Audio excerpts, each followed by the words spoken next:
My name is Linda Love. I'm your district ombudsman for the Barren River long-term care areas. In our area, we have 30 facilities.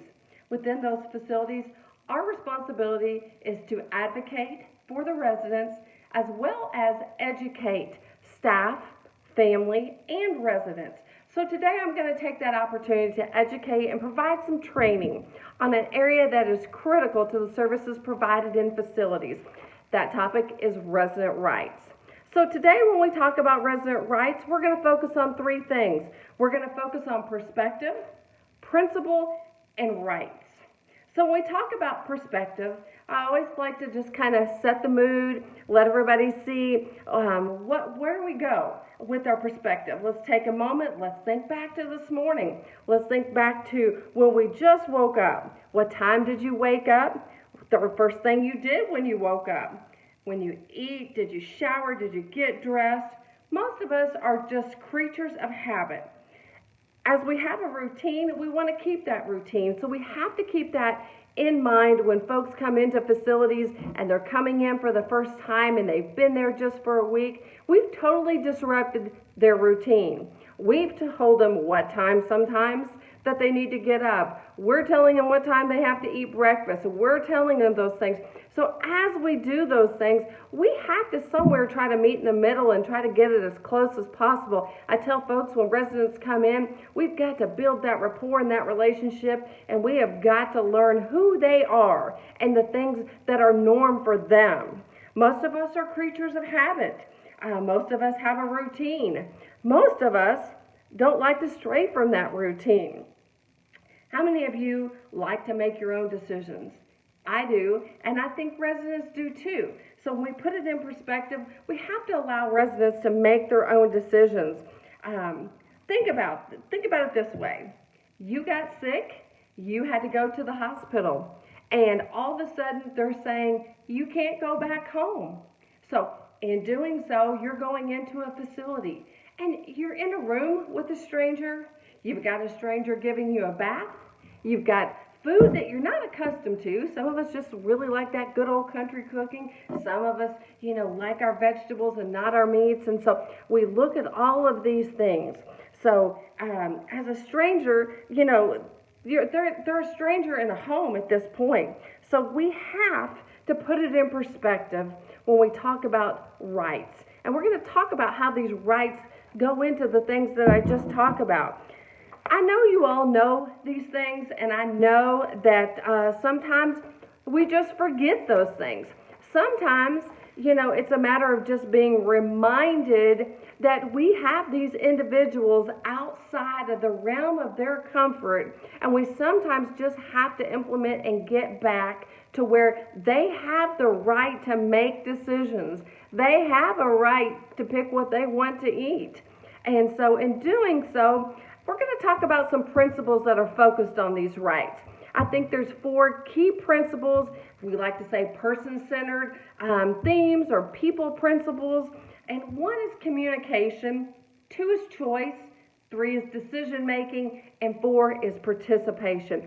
I think if we can wrap those 4 areas up, we are talking about quality of care, all in one. When we see the surveys from OIG, it seems like a lot of facilities get hit on just basic quality of care. So I think if we can start with these 4 principles, communication, we have to talk to these residents. We have to build that rapport, build that relationship. What time do they like to get up? What do they like to wear, throughout the day? What activities do they like or dislike? I know that we try to do some assessments and try to put folks together that have the same likes and sometimes the same dislikes. So we have to build that rapport. We have to have that communication, and we have to be able to talk to them in a way that is respectful and with dignity. We have to be able to address those issues through communication. We have to give them a choice, as we talked about. We have to give them options. We have to allow them to empower them, to help them to make those decisions as we go into decision making. Let them make decisions about the care. Let them make decisions, about the things that they do on a daily basis, and allowing them to participate. So all four of these are just kind of all wrapped up in one when we talk about these factors. Again, it is just basically quality of care. Here's a study that was done, I think that's quite interesting, that researchers asked, what do residents think are the most important quality of care factors? And number one was kind treatment of staff. Let me repeat that. Kind treatment of staff.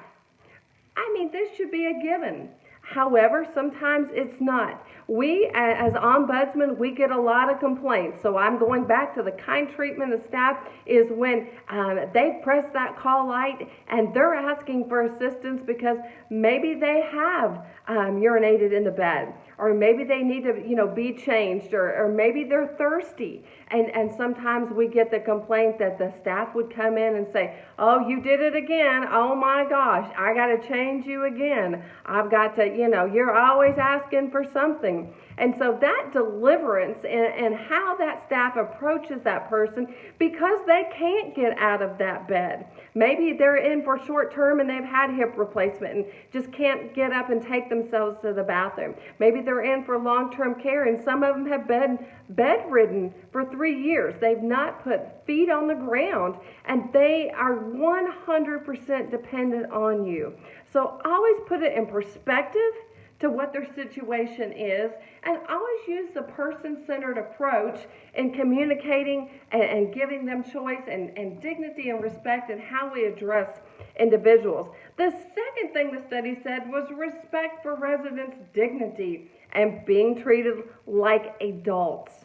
Being treated like adults, I think, is another critical thing. Again, all the complaints that we have come through our office, it really is more on just staff concerns. It may not be an issue at your facility, but it might. And so we just ask, treat them with dignity, respect. The third is opportunity for choice and input on care and services. And a lot of times they're told what they're going to be doing and that they should be a part of the decision making in what they're doing. And fourth was privacy. They feel like, when they have to leave doors open, curtains open, there's just no privacy. Sometimes when they have visitation, they're saying they can't pull curtains. They can pull curtains. They do have a right to privacy. They do have that right to talk to folks in private. Sometimes when I go to facilities, I'm even entertained by the fact that staff want to follow me around and follow me into rooms with that individual so they can maybe hear what that individual's saying, or sometimes, just that, there's a concern, we want to address it right behind her. But folks, they need that privacy to be able to communicate with family, communicate with us, and communicate with you. If they need to be in private, we need to put them in private. We need to give them an opportunity to vent. We need to give them an opportunity to complain if that's what they want to do. And we have to give them an opportunity in private to say what some of their issues may or may not be. It's critical to the services and the quality of care for individuals, because we have to remember someday we might be there and we have to think about how would we want to be treated. In 1987, the Nursing Home Reform Law requires each nursing home to care for its residents in a manner that promotes and enhances the quality of life for each resident. So this is where residents' rights kicked in. Sadly enough, we had to make it a reform and a law in 1987. Shouldn't have been that way. It should be this way all the time in providing services for anyone. When we review with residents, when we come in, you're going to see that we leave with those residents a blue packet that looks a little bit like this. This is what we call our welcome packet, our information packet. On the back here, we have resident rights. And on that, we try to go over those rights with those folks. And we try to let them know that they have the right to be informed of care. A lot of times, we have residents that are receiving medication and receiving treatment. They have no idea what they're taking when they're supposed to be taking it. They have a right to know that. When we're at home and we're taking a medication, I don't know about you, but the first thing I do is get on there and Google it. What are those side effects? What am I putting in my body? They have that right to know that too. We don't just need to set those medications out and say, you need to take this. Let's take an opportunity to educate them. Let's inform them. They have a right to know what they're taking, about their physical therapy. How many days a week are they supposed to be doing that? We have a great physical therapy in our facilities, and I know that. And sometimes residents will call and say, well, the doctor said I'm supposed to be doing it 5 days a week, but they're only doing it 2. So we have to be on the same page with the doctor's orders and just really informing them of that, because it's a simple thing. Let's go back and look at the orders. The right to complain. We talk about this a lot. They have a right to complain, but they have a right to do that in privacy. So we want to encourage them. Let's address the issue before it becomes a problem. So a lot of times, if we can get with that resident and we can hear what might become a problem, if we can address it early on, let us all be eyes, ears open, ask questions, communicate. Let's just communicate with them and give them an opportunity. It may not be what we want to hear sometimes, but it is something that we need to hear so that we can address it before it becomes a bigger issue. The right to participate in their care, we've talked about. The right to privacy and confidentiality. I think confidentiality is a big one. We've got the HIPAA laws out there, but sometimes we have folks that want to go outside facilities and talk about residents and share information. Let's keep in mind, these people with some dignity, let's let them care and age with dignity and not share that information out there. And the right to be trusted and respected and treated with dignity and respect. So again, I think it all goes back to those 4 core principles: person-centered, communicating, choice, decision-making, and participation in their care.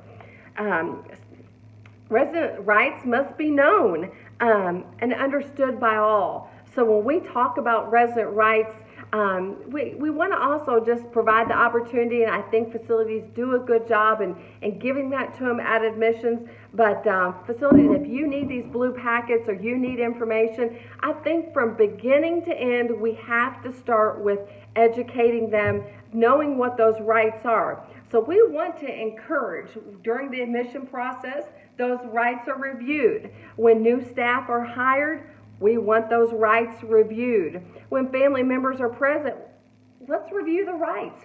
We feel strongly that if we can educate everyone what those rights are, then maybe we won't be violating those rights. Because if we know what we should be doing, we would make sure that we're doing the right thing. So incorporating that, and with the residents, we're going over it when they first come in, but we also want to encourage facilities, when you have your resident rights councils, when you have your care plans, especially care plans, what an opportunity to utilize the resident rights as a tool in that's letting them know it's person-centered. You have the right to participate in your care. You have a right to help make those decisions. And so what an opportunity to incorporate resident rights during care planning, resident rights during resident councils. What an opportunity for the president to talk about a resident right each month or 2. We have several state and federal rights. So if we want to pick 2 and just discuss them and let the residents know what they are, what a great opportunity to keep it in the forefront and keep it in the minds of all, as well as we encourage administrators with the staff. What a good opportunity. If you're getting a lot of complaints coming in on an area, whether it be dignity, respect, whatever it might be, if you're getting some concerns in that area during your staff meetings, all staff meetings, what an opportunity to also bring up and remind them of those rights. We have to be reminded there's so much going on in facilities and such great care that you are providing that sometimes we just forget about these things. But if we keep them in the forefront and we incorporate them into our daily activities, we definitely will make sure that these resident rights are not violated. I briefly want to talk about power of attorney and guardianship because I think that's critical to resident rights too. A lot of complaints that we get into our office goes right back to those person-centered, that those guardians and POAs should be implementing. State guardians are trained on this on an ongoing basis, but family members as guardians sometimes are not. So we do need to take that opportunity to train those guardians and those power of attorneys. But let me also share with you that as we talk about power of attorneys, please understand that just because someone has given a resident a POA, that does not give that family member or that person the right to make every decision for that resident. We've had several come into the facilities and they say, well, I'm their power of attorney. That's good. We want you to be proactive. We want advanced directives in place. We legally want to make sure all of those things are done.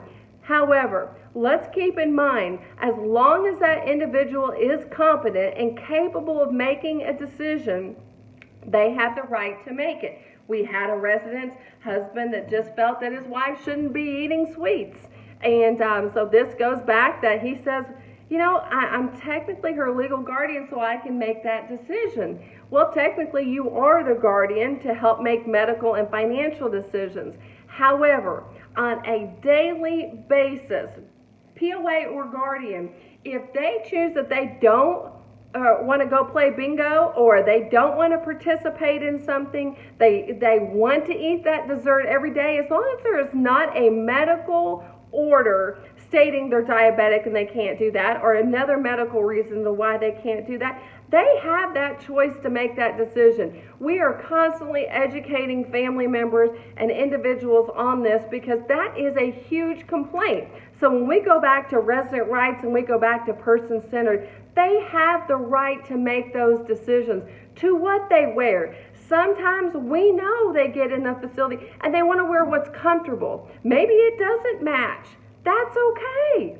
That's okay. Let them throw on those plaid pants and that flowered shirt. Let them throw on pajama bottoms and a t-shirt. If that's what they want to wear, that's their choice. And so again, it goes back to choice.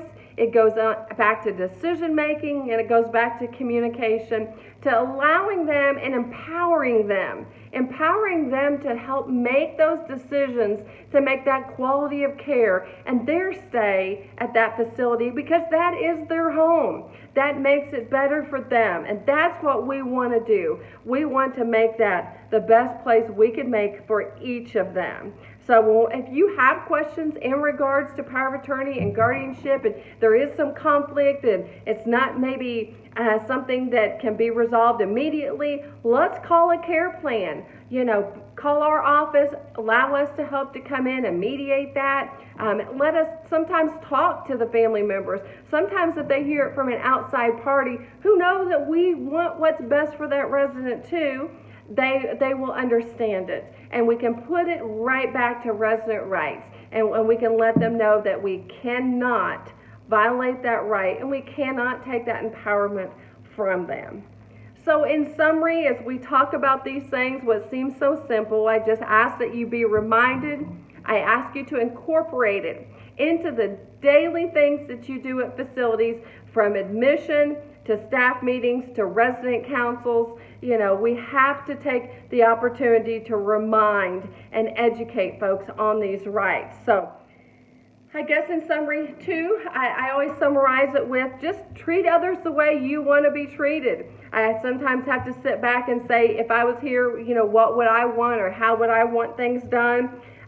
We have to know that rights first, or we'll violate them. We have to know them. We have to know, again, you know, if we don't know the right, then of course we have a chance of violating, you know, that resident's right. And we being, again, the staff, the resident, and the family. Put yourself in their shoes. Always have perspective to the job duties that you have with those residents. We're all going to have bad days, and we all sometimes have negative attitudes, but sometimes we just have to put that in check, and we have to put that you know, on the back burner, and provide some sensitivity in the things that we do to make sure that we're not being disrespectful and we are treating them with dignity and respect. And finally, resident rights matter. Again, let me say that. Resident rights matter. And together, we can improve the quality of life and care of each of our residents. So here's my thing to you, is I ask you to continue to practice, be reminded of those things. If you have questions, you can call anytime. You can call my office directly at 270-780-8835, or you can email me at llaid.org. I'm happy to come and do additional training with folks anytime that I can assist at resident councils. Just want to get the information out there so that we can continue together to provide the best care that we can for our residents. Thank you.